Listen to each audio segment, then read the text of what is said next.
그런데 너희는 이르기를 주의 길이 공평하지 아니하다 하는도다. 이스라엘 족속아 들을지어다. 내 길이 어찌 공평하지 아니하냐? 너희 길이 공평하지 아니한 것이 아니냐?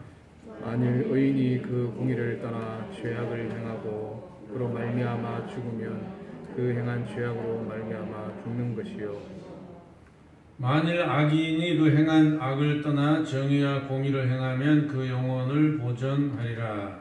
그가 스스로 헤아리고 그 행한 모든 죄악에서 돌이켜 떠났으니 반드시 살고 죽지 아니하리라. 그런데 이스라엘 족속은 이르기를 주의 길이 공평하지 아니하다 하는도다. 이스라엘 족속아 나의 길이 어찌 공평하지 아니하냐? 너의 길이 공평하지 아니한 것 아니냐? 주 여호와의 말씀이니라. 이스라엘 족속아 내가 너희 각 사람이 행한 대로 심판할지라. 너희는 돌이켜 회개하고 모든 죄에서 떠날지어다. 그리한즉 그것이 너희에게 죄악의 걸림돌이 되지 아니하리라. 너희는 너희가 범한 모든 죄악을 버리고 마음과 영을 새롭게 할지어다. 이스라엘 족속아 너희가 어찌하여 죽고자 하느냐? 주 여호와의 말씀이니라. 죽을 자가 죽는 것도 내가 기뻐하지 아니하노니 너희는 스스로 돌이키고 살지니라. 아멘. 아멘. 행한 대로 받는다는 말씀을 주제로 해서 계속 묵상을 했습니다. 오늘도 유사한 말씀인데요. 이스라엘 백성들이 하나님이 공평하게 하시는 이 역사를 공평하지 않다, 이렇게 또 불평을 했다는 겁니다. 그래서 그것이 아니다, 이스라엘 백성들이 공평하지 않다고 하는 그게 바로 불공평한 것이다 하면서 계속해서 행한 대로 받는다는 진리를 역설적으로 말씀하는 그런 내용입니다. 하나님이 행한 대로 갚아준다는 것이 공평하지 않다, 이렇게 말을 한다면 그거는 오해가 아니겠습니까? 사람이 다 자기가 지은 죄로 벌을 받는 거 아니겠습니까? 부모님도 하나의 인격적인 개체로 본다면 또 하나의 독립된 하나의 인격체입니다. 죄를 지은 문제는 나하고 상관이 없죠. 그 독립된 인격체가 한 거고 나는 나대로 또 전혀 다른 거죠. 개체가 다른 겁니다. 그런데도 왜 자꾸 부모가 지은 죄를 자식이 받는다고 왜 자꾸 생각을 할까요? 그것은 전에도 제가 말씀드린 것처럼 그 영향력 때문에 그런 거예요. 그러니까 부모가 죄를 지면 그 자식도 그 영향을 받기 때문에 그 자식이 의로운 행동을 하기가 어렵다는 거죠. 결국은 그 죄가 자손에게 자꾸 내려간다는 것은 그 자손들도 아버지가 하는 악행을 계속해서 했다 그 소리입니다. 철저하게 돌아서서 아버지와 다른 길을 가는데 그 죄가 벌을 받을 리가 없죠. 이것은 그런 영향력에 의해서 자꾸 죄가 밑으로 유전되기 때문에 그래서 이제 그런 오해가 생긴 겁니다. 그래서 하나님이 진정으로 원하시는 것은 무엇인가? 그것은 바로 죄와의 단절이죠. 죄악된 삶을 단절하는 길밖에 없습니다. 그리고 회개라는 이 과정을 통해서 하나님이 우리에게 축복을 주시고 또 저주를 축복으로 바꾸시는 이 놀라운 일도 획기적이다, 이렇게 말할 수가 있습니다. 잠언 28장 13절에 자기의 죄를 숨기는 자는 형통하지 못하나 죄를 자복하고 버리는 자는 불쌍히 여김을 받으리라 그랬어요. 물론 뭐 죄를 전혀 짓지 않고 사는 의인은 없겠죠. 그렇다고 해서 우리가 죄를 좀 지어도 된다, 이런 이론은 또 정당화될 수는 없습니다. 우리는 죄를 싫어하고 또 멀리할 때 그것을 의로운 심령이라 할 수가 있습니다. 회개만 하면 어찌 되느냐? 미가서 7장 19절에 말씀하시기를 다시 우리를 불쌍히 여기셔서 우리의 죄악을 발로 밟으시고 우리의 모든 죄를 깊은 바다에 던지시리다 그랬습니다. 회개할 때에 하나님께서 이렇게 자비를 베푸시는데, 우리가 묵상했던 그 앞절 22절에도 보면 회개만 하면 범죄한 것을 기억도 안 한다고 했어요. 기억도 안 한다. 그런데 이런 하나님을 공평하지 못하다, 그렇게 말하면 안 되죠. 회개의 중요성을 계속 하나님께서 지금 강조하고 있는 것입니다. 26절도 보면은 만일 의인이 공의를 떠나 죄악을 행하고 그로 말미암아 죽으면 그 행한 죄악으로 말미암아 죽는 것이다 그랬어요. 그러니까 의인이 의로운 행동을 했는데 시간이 지나면서 도리어 타락이 돼가지고 악행을 다시 하는 이런 그 불상사가 발생을 했다 그 말입니다. 그러니까 회개한 사람이 지속적으로 자신을 계속 돌아보고 의로운 자의 길을 걸어가는 것이 굉장히 중요하구나. 이게 돌아섰다가 또 돌아서는 수가 있구나 라는 것을 발견할 수가 있는 것입니다. 그래서 돌아선 것 같은데 나중에 보니까 또 거꾸로 돌아서 가지고 옛날에 행했던 죄를 또 짓고 있다. 그러면 그것은 다시 옛날로 돌아간 게 되니까 문제가 되지 않겠어요? 그렇기 때문에 인간이 그 죄성이라는 것이 얼마나 뿌리가 깊은가라는 것을 알 수가 있고, 바알본 세건을 한다 그런 말 있잖아요. 희망사항일까요? 여러분, 그렇기 때문에 우리가 철저하게 자기의 의의를 버리고 주님의 십자가만 의지하고 항상 겸손한 심정과 회개하는 심정으로 살아야 한다라는 것을 깨달을 수가 있습니다. 27절을 보면 악인이 행한 악을 떠나서 정의와 공의를 행하면 그 영혼을 보전하리라 그랬어요. 악인이라도 소망이 있는 것은 악을 버리고 정의와 공의를 행하는 것입니다. 회개한 거죠. 이것은 진정한 회개를 해야 된다는 거죠.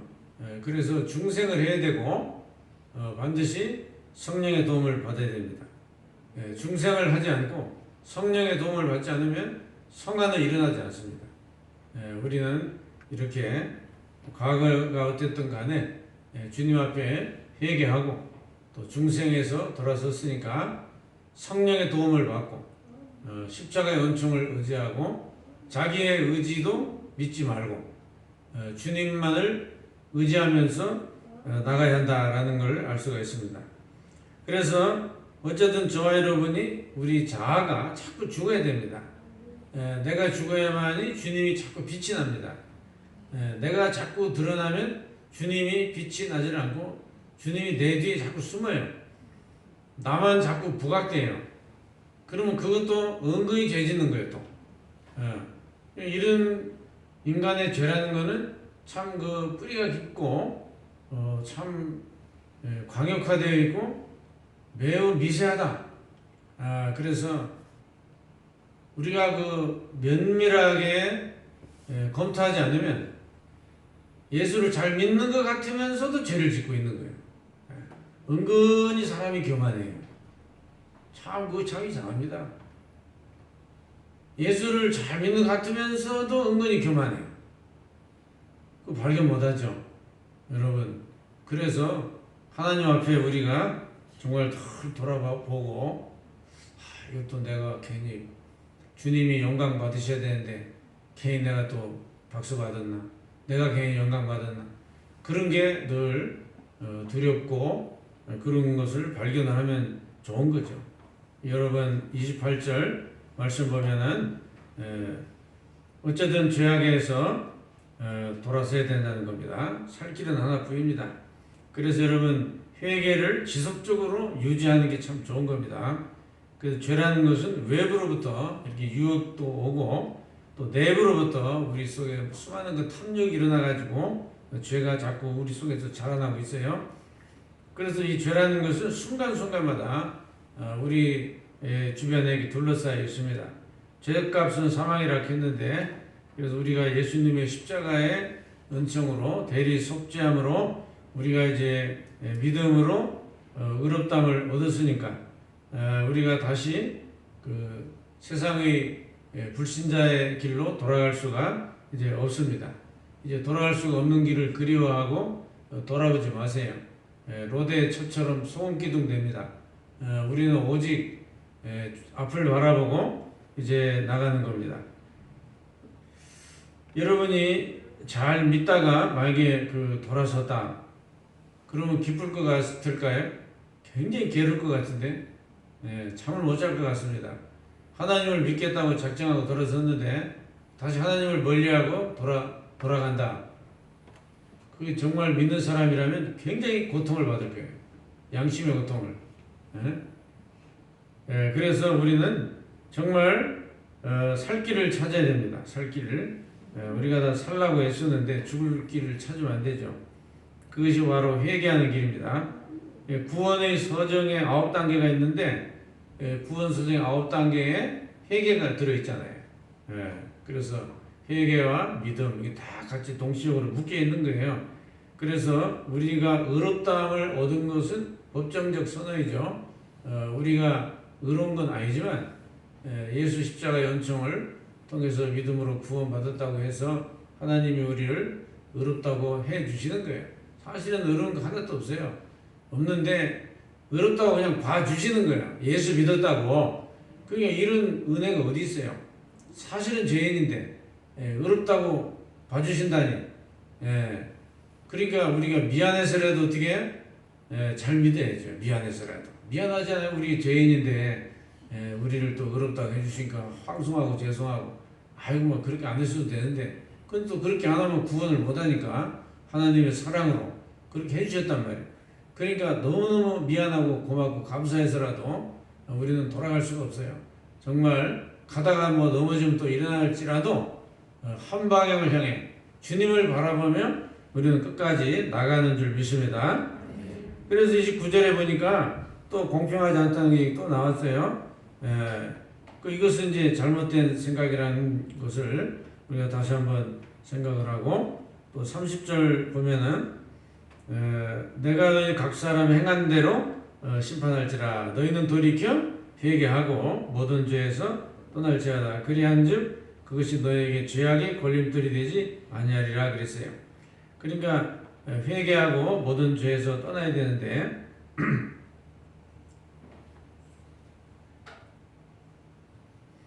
여러분이 여러분 자신을 우리가 보면서 작은 것까지도 찾아낼 수 있어야 돼요.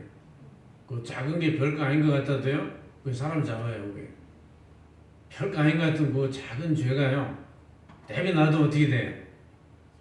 커지는 속성이 있어요. 이 죄가 참 희한해. 이게 이자가 붙는지 자꾸 커져. 그래가지고 바늘도둑이 소도둑 된다, 뭐 그런 말 있잖아요. 그 별거 아닌 것 같은데 그건 내두면 안 돼요. 그 습관이죠. 그거는 무의식적으로라도 습관적으로 우리 몸에 배버린 거예요. 그게. 그러니까 그게 잘못됐다는 것도 알아요. 자기가. 내가 이렇게 하는 것은 옳지 않은 행동이다. 본인도 알아. 근데 못 고쳐. 알면서도 왜 못 고칠까요? 습관이 그렇게 돼버려요. 습관이 이렇게 돼버려가지고 너무너무 그게 힘든 거예요. 그러니까 여러분, 회개한다는 것이 쉬운 게 아니구나 라는 것을 발견할 수가 있는데요. 그러니까 여러분, 갑자기 모든 걸 다 잘하려고 하면 좀 정신이 없어요. 그러니까 그렇게까지 안 하셔도 되니까 1년에 한 개씩만 좀 고칩시다. 할렐루야. 1년에 한 개도 못 고쳐? 그러니까 여러분이 신앙생활하면서 내가 이건 정말 고쳐야 되는데, 아니 딴 거 다 그만두고 막 금년 1년을 막 아주 이를 악물고 내가 이 버리장면을 뜯어 고쳐야 되는데, 내가 나한테 뭐라 하는 건 괜찮다고 했으니까, 그래서 나 이건 정말 고쳐야 된다. 그래가지고 하나씩 고치면은 아마 많이 고칠 겁니다. 그런데 고칠 생각이 사실은 많이 없는 것 같아요. 고칠 생각들이 없어요. 그래서 그냥 지금 하던 대로 지금 하던 대로 그냥 계속 가는 거죠. 그런데 디모데후서 2장에 보면 이런 말씀이 있어요. 망령되고 헛된 말을 버리라. 그들은 경건하지 아니하며 점점 나가나니 그들의 말은 악성 종량이 퍼져 나간과 같은데 그 중에 후메네오와 빌레도가 있느니라. 무슨 얘기냐면 이 후메네오와 빌레도라는 사람이 어떤 말을 했는데 그 말이 악성 종양처럼 퍼져나갔다는 거예요. 무슨 말 했냐? 부활이 이미 지나갔다. 그렇게 얘기를 했다는 거예요. 그게 무슨 말이에요 도대체? 부활이 지나갔다. 그러니까 앞으로는 없다. 뭐 그런 얘기 같죠? 그리고 이 사람들이 이상한 주장을 했어요. 근데 그게 악성 종양이라고 그랬어요. 왜 그랬을까요? 지금도요. 예수님 시대에서 지금까지 벌써 몇 년이 흘렀어요. 지금도 계속 예수님 부활이 뭐 전설이니 가짜니 뭐 그런 게 어디 있느니 계속 쓸데없는 소리를 만들고 공격하고 뭐 이론을 만들고 신학적인 뭐 무슨 얘기를 하고 막 별짓을 다 합니다. 그게 악성 종량이에요. 처음에 누가 쓸데없이 한마디 했는데 그게 자꾸 커져가지고 그러니까 여러분 이단도 있잖아요. 다 족보가 있어요. 여러분 그거 잘 모르시죠? 이 세상에 많은 이단이 있잖아요. 그 이단이요 족보가 있어요. 족보가. 그 족보 공부를 해보면 참 재밌어요. 누가 무슨 주장을 하는 교주가 나타났다. 그럼 교주가 도대체 누구한테 영향을 받았냐 이걸 또 조사를 해보면 다 나와요. 그 옛날에 어느 교회를 다녔고 그랬을 때 무슨 영향을 받았고 누구 밑에서 뭐 배웠고 요즘 우리나라를 시끄럽게 했던 신천지 아무개 그 양반 그분도 이제 추적을 해보면 정상적인 정통교회에서 신앙생활 한 사람이 아니에요. 장막성전이라고 유재열 씨라고 이단이 있는데요. 그 사람 밑에서 공부를 한 사람, 그 사람 제자입니다. 거기서 이제 성경 비유 풀이 끼워 맞추기 하는 거, 또 어떤 식으로 해야 이게 내가 교주가 되면 이렇게 하면 성공하겠구나. 그걸 비법을 그걸 다 배웠어요. 그래서 자기가 이제 독립해가지고 하나 차린 거죠 말하자면 그런 식입니다. 그래서 다 이게 뿌리가 있어요. 그 사람은 또 어디서 왔나 어디서 계속 이게 이단이요 다 이렇게 뿌리가 있고 처음에 이단이 나올 때는 별거 아닌가 해서 슬쩍 나오는데 이게 악성 종양이 돼가지고 자꾸 커져가지고 이런 말도 안 되는 엄청난 그런 그 진리를 호도하는 이런 쪽으로 간다 이 말이에요. 그러니까 죄가 이렇게 무서운 거예요 여러분. 그러니까 우리의 모든 죄가 어디 그것뿐이겠어요. 인간이 짓는 죄가 너무너무 많은데 종류도 다양하고 이게 뿌리를 캐서 들어가 보면 다 원인이 있어요. 그러니까 여러분 이러한 모든 죄가 참 많기도 하구나라는 것을 우리가 깨달을 수가 있습니다. 그래서 우리 마음을 새롭게 해야 되는데 31절 마음과 영을 새롭게 해야 된다. 그래서 저와 여러분이 이런 죄의 잘못된 습관이라든지 굳어져 버린 이런 것들을 성령의 은혜가 아니고는 이걸 고칠 방법이 없어요. 그 굳어진 걸 어떻게 깨겠어요? 여러분 굳어진 거는 잘 안 깨집니다. 그건 막 강력한 이제 어떤 힘이 부셔야만이 그게 부서지는 거지 견고한 그 진을 부실 방법이 없어요. 강력한 그 능력으로 그 진을 파괴를 시켜야 되는데 그게 바로 성령의 능력인 줄 믿습니다. 이미 굳어져 버린 인간의 마음을 깨트리고 이렇게 고친다는 것은 그 우리 인문학적으로는 불가능하다는 게 이미 결정이 판결이 나왔어요. 인간적으로는 사람이 안 바뀐다는 거예요. 근데 성경을 보면은 바뀌어지거든요. 그거는 성령에 의해서 되는 거예요. 사람의 힘으로는 안 돼요. 그러니까 성령의 능력으로만 우리가 회개가 되고 고칠 수가 있는데 그것은 어떻게 해야 또 되나요? 지속적인 경건 능력, 경건 생활을 잘해야 되는 거예요.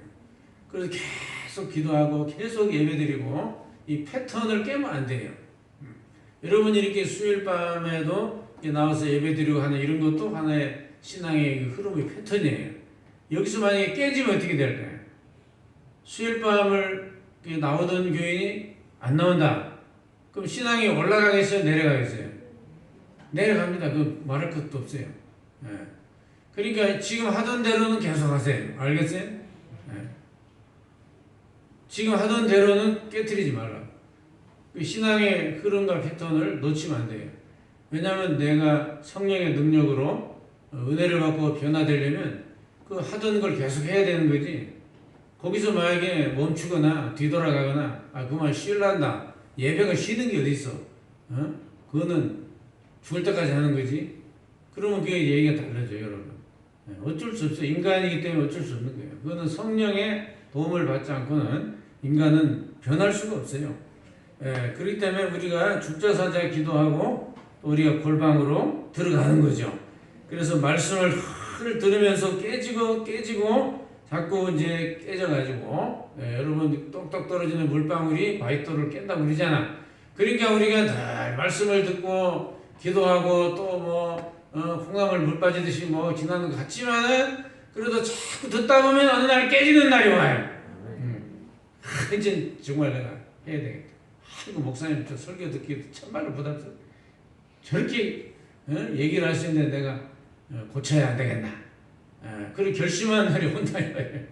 그러니까 여러분이 듣기 싫어도 저는 계속 회개하라고 이 말을 할 수밖에 없어요. 나를 위해서도 또 하는 거예요.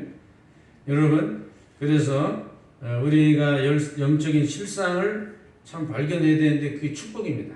라오디 교회가 청강받은 게 그거잖아요. 나는 부자라 부정한 게 없다고 흔들고 돌아다니는데 주님께서 하시는 말씀이 네 빨가벗은 수치를 알지 못하는 거야. 지는 좋다고 지금 돌아다니는 앉았는데 빨가벗고 돌아다니는 건 똑같다 이 말이에요. 아이고 부끄러운 것도 모르고 저래 돌아다니는구나. 주님이 볼 때는 형편없는 거예요. 그러니까 영적인 실상을 봐야 돼요. 육신적인 건 볼 거 없어요. 그 그 사람이 부자로 사는지 어떤 명예를 얻든지 그거는 세상에서 알아주는 거지. 예수님이 볼 때는 그거 안 봐요. 예수님은 중심을 본다고 했기 때문에 우리의 영적인 실상을 보라 이거예요. 그러니까 우리가 정말 벌거벗은 수치를 하고 돌아다니면 안 되는 거예요. 자, 그 다음에 마지막 32절 죽을 자가 죽는 것도 내가 기뻐하지 아니하노니 너희는 스스로 돌이키고 살지어다. 이것도 그 얘기 아닙니까? 그죠? 죽을 자가 죽었다. 그러니까 죄를 졌으니까 죽은 거 아니에요? 그런데 죽을 자가 죽는 것도 하나님이 기뻐한다, 기뻐하지 않는다, 기뻐하지 않는다는 거예요. 그러면 우리가 인간적인 마음 같으면 어떻게 하겠어요? 죽을 자가 죽었으면 아이고 잘 죽었네, 잘 죽었어. 아이고 그렇게 죄를 많이 짓고 그렇게 못된 짓을 하니 잘 죽었다, 잘 죽었다. 그러지 않겠어요? 하나님은 안 그렇다는 거예요. 그게 아니고 돌아와라 이거예요. 돌아와서 회개하고 이렇게 새 사람이 되면 좋겠다라고 하는 하나님의 바람이에요. 우리가 이제 사람도 영적으로도 한번 볼 필요가 있죠. 세상 사람들은 막 죄를 지면 난리가 나요. 막 죽이려면 살려면 막 욕을 해서 하고 막 그런데 그거는 이제 다 세상 사람은 누구나 다 그렇게 말을 해요. 죄를 졌으니까 또 욕을 먹는 거죠. 그렇지만 우리 기독교인은 또 영안을 떠서 봐야 되죠. 아무리 죄를 졌어도 회개하고 돌아오기를 바라는 마음을 가져야죠. 저 사람이 지금은 저런 상태에 있지만 그래도 회개하고 돌아와서 새 사람이 되면 좋겠다. 이제 그런 마음으로 우리는 또한 기도를 할 수밖에 없다는 거죠. 하나님의 뜻이 그러기 때문에 그래서 회개하는 것이 참 우리 삶의 희망적인 모습이다라는 겁니다. 그리고 여러분 우리가 이제 어떤 재난을 대비해서 또 훈련을 하고 준비를 하잖아요. 근데 그걸 대부분 소홀히 하죠. 그래서 막 불도 나고 또 사고가 나서 이제 사람들이 많이 죽고 이런데 단지 준비의 부족, 우리가 거기에 대한 철저한 준비가 부족이기 때문에 그런 건데 또 그게 비용이 많이 들어가요. 사실은 불도 안 나는데 계속 준비해라 해주고 우리 교회도 지금 불나면 갖다 끄는 그 뭐라 하나 소화기가 지금 몇 개인지 몰라. 여기도 있고 저기도 있고 우리 교회 소화기가 어디 있는지는 좀 보고 살아요. 만약에 불나면 가서 뿌려야 될 거 아니에요. 근데 당황이 돼가지고 소화기가 어디냐 그때는 안 보여. 그때는 눈에 안 보이는 거예요. 그러니까 항상 이렇게 준비된 사람들은 뭐 걱정을 안 하죠. 빨리 대처를 할 수가 있는데. 근데 만에 하나라는 것 때문에, 그죠? 만에 하나 또 날 수도 있기 때문에 그때는 이제 결단나는 거예요. 준비 안 하고 있다가. 그래서 보험도 들고 뭐 다 그러는 거 아니에요. 그런 것처럼 우리가 하나님 앞에 정말 이렇게 신앙생활 하는 것도 그래 신경을 좀 써야 돼요, 여러분. 예. 돈 버는 데만 신경 쓰지 말고 내가 내 상태를 좀 보고 내가 예수를 좀 잘 믿어야 되겠다. 이런 것도 좀 신경을 쓰시고 또 이렇게 예수님 말씀대로 잘 믿어보려고 그런 것도 좀 애를 쓰고 그래야 되지. 그냥 돈 벌 생각만 하고 그런 연구만 하고 있지 말고 자기 자신도 많이 돌아봐야 된다 하는 것입니다. 저는 이제 그런 생각이 들어요. 예수님이 우리에게 주신 구원, 이 구원은 정말 싸구려가 아니라는 거죠. 이건 정말 비싼 거다. 예수님이 십자가에 피를 흘려서 나를 구원해 줬는데, 야, 이거는 진짜 비싼 거다. 이거는 정말 싸구려가 아니다. 돈 주고 뭐 어디 슈퍼마켓 가서 사갖고는 그런 생활 필수품이 아니다. 정말 이거 너무나 비싼 거를 정말 나에게 하나님이 주셨구나. 그 생각만 하면 너무너무 미안하고 죄송하고 어떻게 하면 좋을까? 내가 이 큰 구원을 받았는데 내가 남은 인생을 어떻게 보답을 할까? 어떻게 해야 내가 하나님을 기쁘게 할까? 뭐 그런 생각을 하게 되죠. 그 주님이 정말 희생을 드려서 우리를 구원해 주셨는데 은혜를 그렇게 천하게 값싸게 취급하지 말아야 돼요. 우리 스스로가 만약에 그렇게 살면 내가 부끄러운 거예요. 창피한 거예요. 자존심도 없어요. 그러니까 주님이 이렇게까지 우리를 사랑해서 살려주셨는데 우리가 할 수 있는 거는 회개하고 늘 회개하고 주님 말씀에 순종함으로 보답하는 것밖에 없지 뭐 어떻게 하겠어요. 늘 우리는 뭐 주님 앞에 어떻게 하면 내가 순종하고 보답을 할까? 어떻게 하면 주님을 기쁘시게 할까? 뭐를 해야 되나 내가 도대체? 늘 이게 걱정이죠. 그래서 다윗이 죽을 때 그랬어요. 유언을 남겼는데 솔로몬한테 죽을 때 유언을 뭐라고 했냐면 너는 대장부가 되라고 그랬어요. 그 다윗이 솔로몬에게 대장부가 되라는 그 대장부는 뭐 세상에서 말하는 그 뭐 힘이 세고 씩씩한 아주 뭐 담력이 큰 그런 대장부를 말하는 게 아니고 하나님 말씀을 순종하라는 거예요. 그게 진짜 대장부요. 그게 어려운 걸 해야 대장부 아닙니까? 쉬운 걸 하면 그거 뭐 누구나 할 수 있는 거 아니에요? 그러니까 대장부가 딴 게 아니고 하나님 말씀을 좌우로 치우치지 말고 순종해라. 이게 이제 아버지의 부탁이에요. 아들한테. 그리고 여러분 우리는 하나님의 은혜를 감사히 받고 늘 회개하는 심정으로 우리가 살아야 된다 하는 것을 깨달을 수 있습니다. 기도하겠습니다.